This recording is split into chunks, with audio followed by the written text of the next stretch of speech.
Bonjour à toutes et à tous. Je suis heureux de vous retrouver pour cette mini-formation de l'Institut Neurosciences.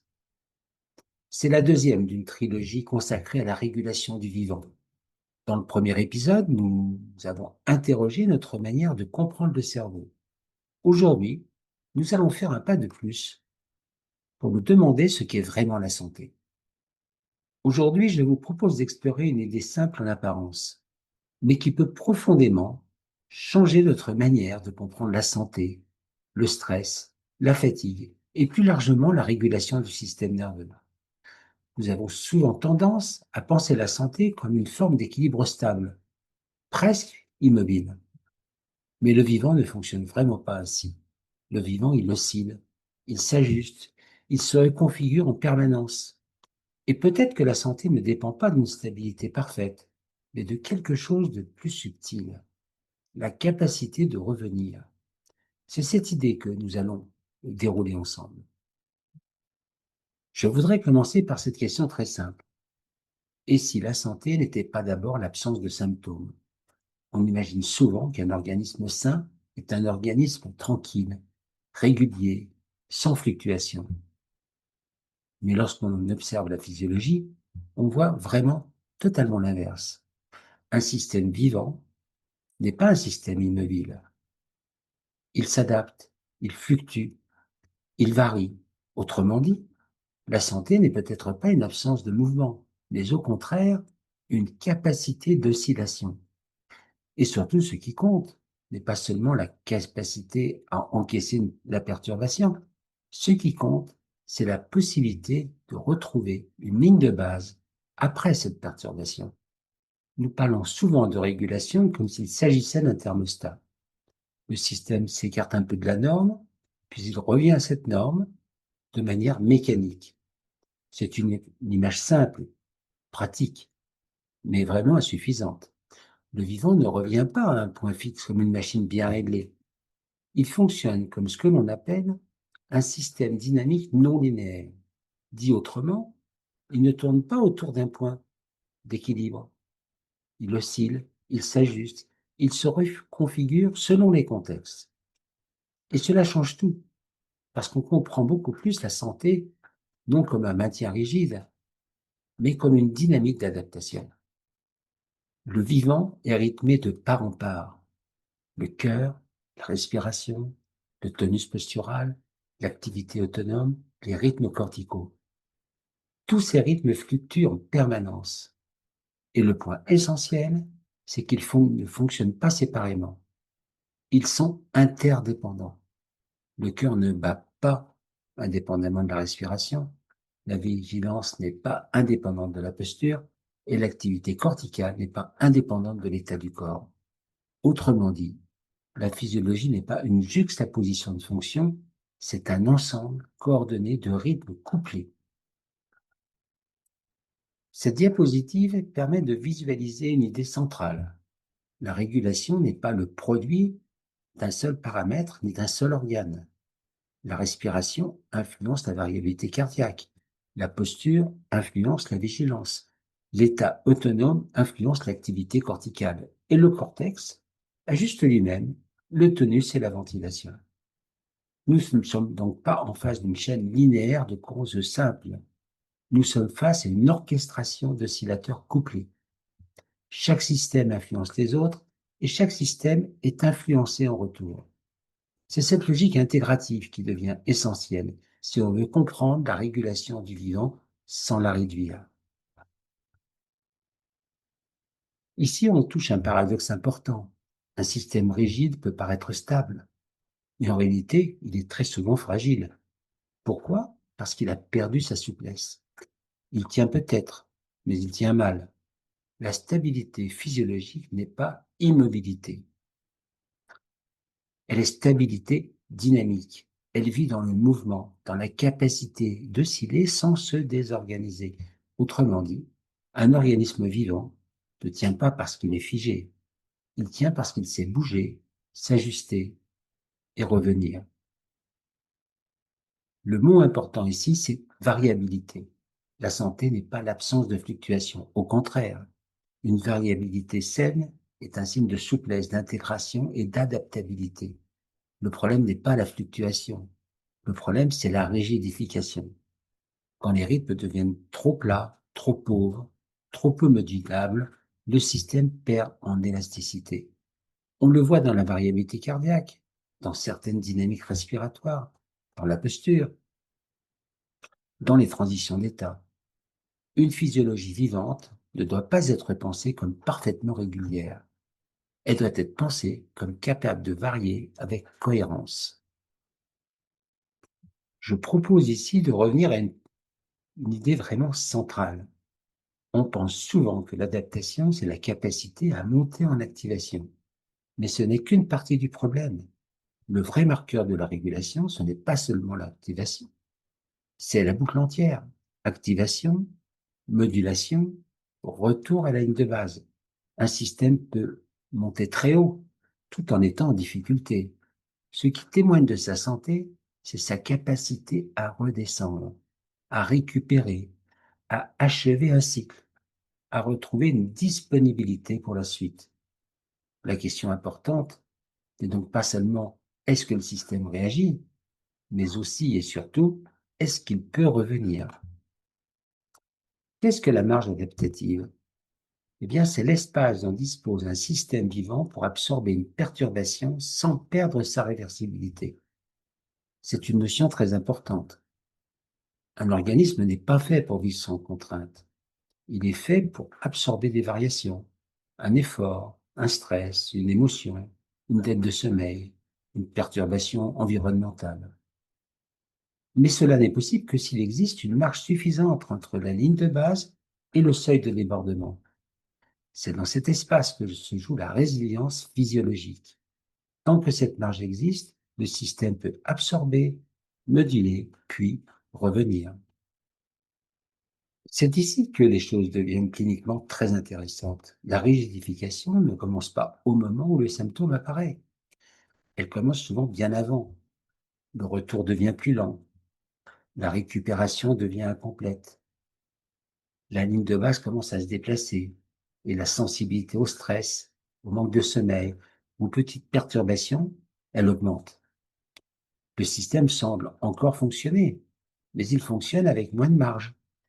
Et cela change tout, parce que ce que nous appelons parfois fragilité ou vulnérabilité n'est pas toujours visible immédiatement. Elle s'installe progressivement, silencieusement, on peut dire insidieusement. Avant le trouble visible, il y a souvent une perte d'élasticité. Le système compense. Il continue à fonctionner, parfois même très bien en apparence. Mais à quel prix? Il devient plus coûteux énergétiquement, plus sensible, moins souple. Et c'est là un point fondamental. La désorganisation clinique est souvent tardive.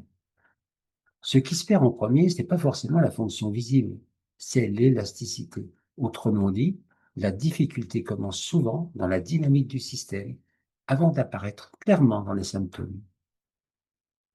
Une même logique physiologique peut produire des expressions très différentes selon l'âge. Par exemple, chez le jeune enfant, cela peut prendre la forme de crise émotionnelle, de troubles du sommeil, d'hypersensibilité sensorielle. À l'adolescence, c'est différent. On peut voir apparaître de l'irritabilité, de l'hypersensibilité et aussi de la fatigue chronique, des difficultés attentionnelles ou émotionnelles. Chez l'adulte, cela peut même se traduire par un burn-out ou de l'anxiété chronique, des troubles du sommeil, des douleurs fonctionnelles. Et avec le vieillissement, on observe davantage de fragilité adaptative, une récupération ralentie, une perte de variabilité. L'expression clinique varie, oui, certes, mais la logique régulatoire, elle reste entièrement transversale. Dans cette perspective, le biofeedback prend un sens très particulier. Il n'impose pas un état. Il ne force pas le système à devenir ce qu'il n'est pas. Il rend la régulation perceptible. Il crée une boucle entre la mesure, la perception et l'autorégulation. Autrement dit, il permet au système de recevoir une information sur lui-même, ce que l'on appelle la rétroaction physiologique, puis d'apprendre à s'ajuster à partir de cette information. Le biofeedback n'est donc pas seulement un outil technique, il devient une pédagogie de la réversibilité. Il aide le système à retrouver sa capacité d'ajustement spontané. Ici, c'est un point essentiel. Le but n'est pas de figer à l'état optimal, comme si la santé consistait à maintenir une courbe parfaite en permanence. Le but est beaucoup plus vivant. Il s'agit d'apprendre à moduler l'activation, à activer sans déborder, à ralentir sans s'effondrer, à descendre sans perdre la fonction et à revenir spontanément à la ligne de base. C'est pourquoi le biofeedback n'est pas seulement un indicateur, il restaure l'élasticité et cette nuance est capitale. On ne cherche pas un report physiologique, on cherche à retrouver une souplesse. Ici, nous retrouvons la logique de la neurothérapie intégrative. La régulation ne peut pas être réduite à un seul paramètre. Elle concerne au moins 5 grands domaines, mutuellement influents. Le tonus postural, la respiration, le sommeil, les émotions et la cognition. Travailler l'un, c'est influencer les autres. C'est pourquoi une approche systémique devient si importante. On ne rééduque pas la respiration comme si elle était isolée. On ne travaille pas la cognition comme si elle flottait au-dessus du corps. Le vivant fonctionne par interaction. Cette diapositive permet d'introduire plus explicitement le système tonico-ventilatoire, nous appelons aussi STV. Ce STV, il relie 3 dimensions profondément liées, la verticalité, la ventilation et la vigilance. Et c'est très important de comprendre qu'il ne s'agit pas simplement d'un couplage mécanique. Le STV participe à une anticipation intégrée. Le système prépare le corps avant même la perturbation. Il organise une disponibilité posturale, ventilatoire et attentionnelle. Autrement dit, le vivant n'est pas seulement réactif, il est prédictif. Et lorsqu'on perd de l'élasticité régulatoire, ce n'est pas simplement la régulation qui se dégrade, c'est aussi la finesse de cette anticipation. Cette diapositive marque le basculement conceptuel de toute la mini-formation. La bonne question n'est peut-être plus simplement quel est le trouble. Cette question garde bien sûr son intérêt, mais elle devient insuffisante. Une autre question apparaît. Quelle est la capacité du système à revenir? C'est une question plus dynamique, plus physiologique et surtout plus intégrative. Elle ne nie pas les symptômes. Elle cherche à comprendre dans quel état global se trouve le système vivant qui le porte. Et cela change profondément la clinique. Pour conclure, je proposerai de retenir ceci. La santé n'est pas une immobilité parfaite. Elle n'est pas l'absence totale de perturbation. Elle n'est pas une ligne droite sans variation. La santé est un mouvement organisé, capable de se préparer, de s'ajuster et de revenir. Autrement dit, un système en bonne santé, c'est pas un système figé.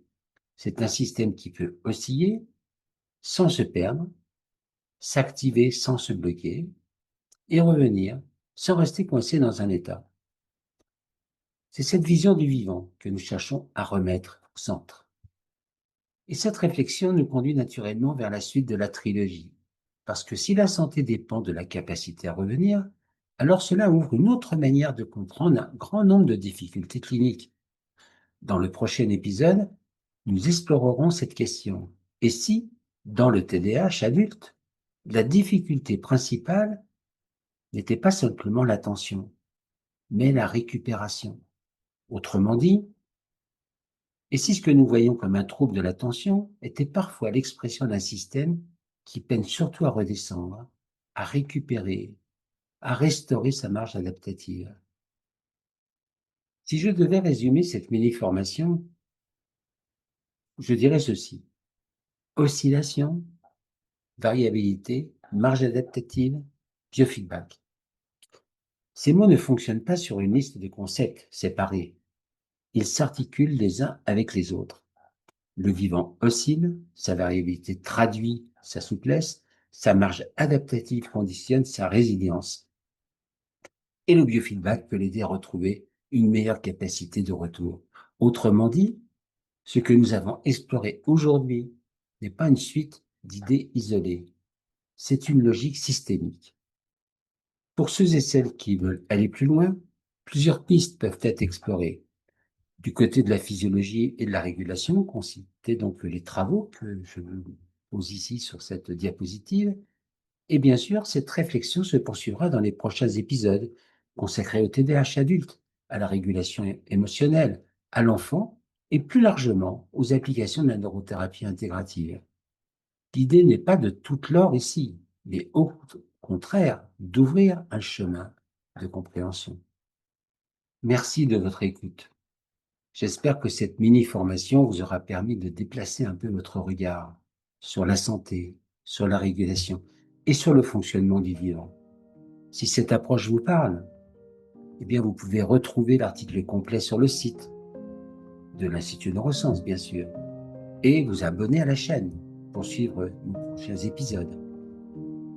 À très bientôt pour la suite.